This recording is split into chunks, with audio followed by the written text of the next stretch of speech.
Hola, este es el quinto video de la serie sobre programación orientada a objetos.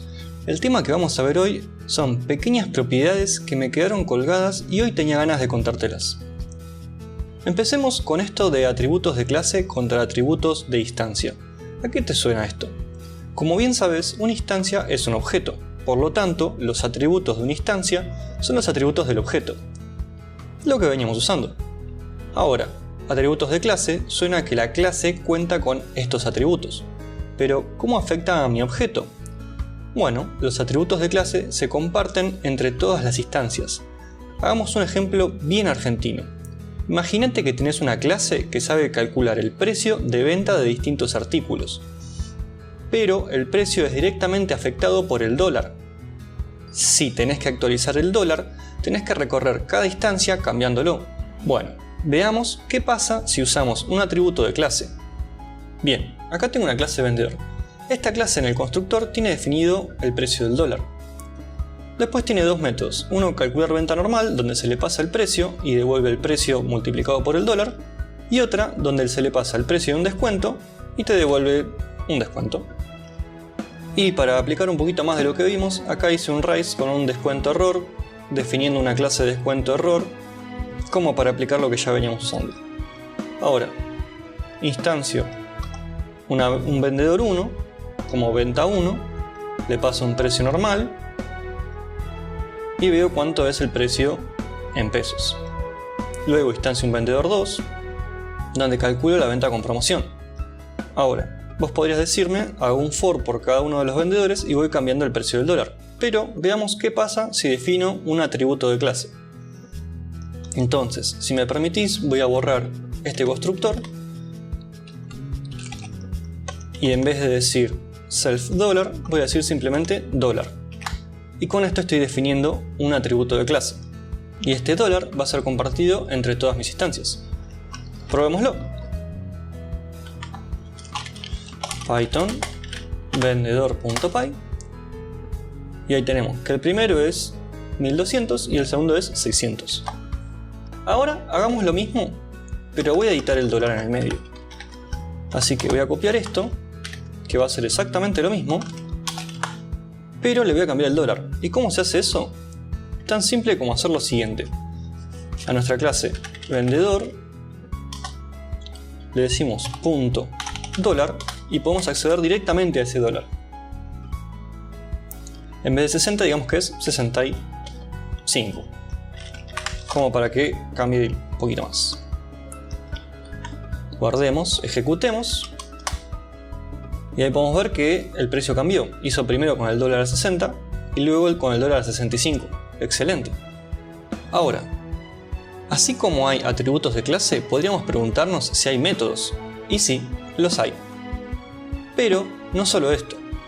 Y acá presta atención, porque me cuesta bastante explicarlo. Las clases pueden tener métodos de instancia, métodos de clase y métodos estáticos. Los métodos de instancia son los que venimos usando hasta ahora. Los métodos de clase son métodos que se pueden llamar sin instanciar un objeto.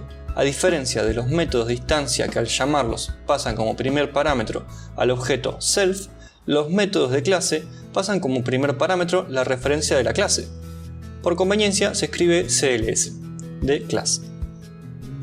Lo importante acá es que al no tener una referencia a una instancia, el método de clase no puede afectar a los atributos de la misma. Sí puede cambiar los atributos de clase, los cuales, como vimos recién, pueden estar implementados en cada instancia. El uso más común de los métodos de clase es para implementar el patrón Factory Method. En la próxima serie voy a hablar de patrones de diseño, no te desesperes. De momento, solo tenés que saber que es una lógica a la cual se le pone un nombre para identificar la solución a un problema conocido.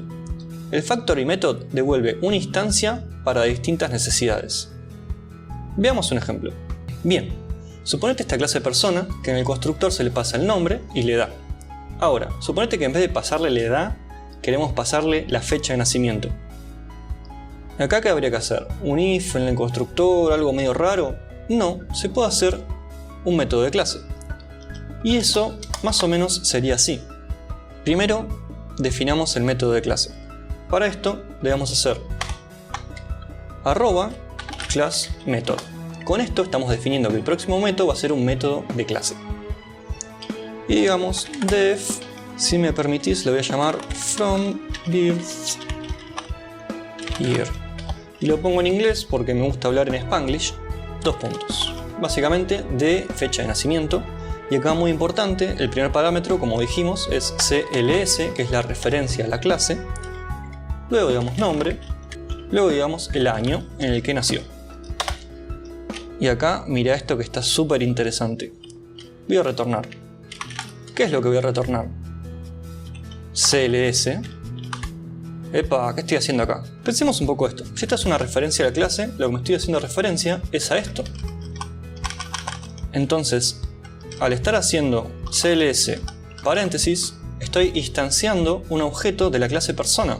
Esa, muy interesante. Entonces, ¿qué es lo que estoy haciendo? Estoy llamando al constructor. Así que ahora yo podría decir un nombre, y acá, ¿cómo hacemos a partir de su fecha de nacimiento para calcular su edad? Es tan fácil como decir del año, restémosle la fecha de nacimiento y sacamos la edad. ¿Y cómo hacemos eso? Bueno, vamos a usar una librería muy interesante, from datetime import date. Perfecto. Y ahora podemos hacer date.today, que significa hoy, y de acá podemos agarrar el año. Que acá entonces lo que estamos haciendo es, de esta librería date, le decimos dame la fecha de hoy, y de la fecha de hoy podemos agarrar el año. Le restamos la fecha de nacimiento que le pasamos, y eso nos va a dar la edad. Muy bien, probemos todo esto. Vamos a juntar esto. Hagamos persona 2. Y en vez de decir persona, voy a decir persona.fromBirthYear. Y le voy a decir Eric. Y mi fecha de nacimiento, 1991. Y ahora hagamos un print de persona 2. Python classMethod.py 20 y 28. Excelente. Bien, ahora presta mucha atención a lo que sigue, porque capaz no se me entiende nada. Los métodos estáticos son muy parecidos a los métodos de clase, con la diferencia de que un método estático está ligado a una clase. Esto significa que los métodos estáticos pueden ser llamados sin que exista una instancia para esa clase. Esto también significa que los métodos estáticos no pueden cambiar el estado de los objetos al no estar ligado a ellos. Veamos un ejemplo. Sigamos con este ejemplo de persona. Ahora digamos un método estático y para eso hacemos @staticMethod. Esto lo que va a decir es que el siguiente método va a ser estático. Y digamos def es adulto, edad, 2 puntos. Y decimos return edad mayor a 18. ¿Qué es lo que estoy haciendo acá? Básicamente voy a devolver true false dependiendo de si edad es mayor o menor a 18. Y ahora, ¿cómo se usa esto? Vamos a decir if persona punto es adulto y digamos persona 2 punto edad print estás viejo, else print estás a la onda. Hagamos una prueba, Python class method, y ahí tenés 2028 y estás viejo.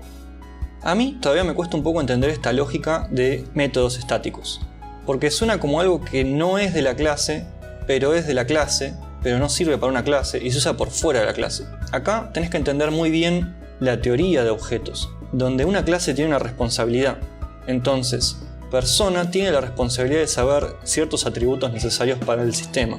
La verdad es algo que no tengo casos de uso de la vida real, donde tuve que usar métodos estáticos. Si de casualidad tenés experiencia usándolos, dejame un comentario que me muero por saber algún caso de uso sobre esto. Bien, por hoy cortamos acá.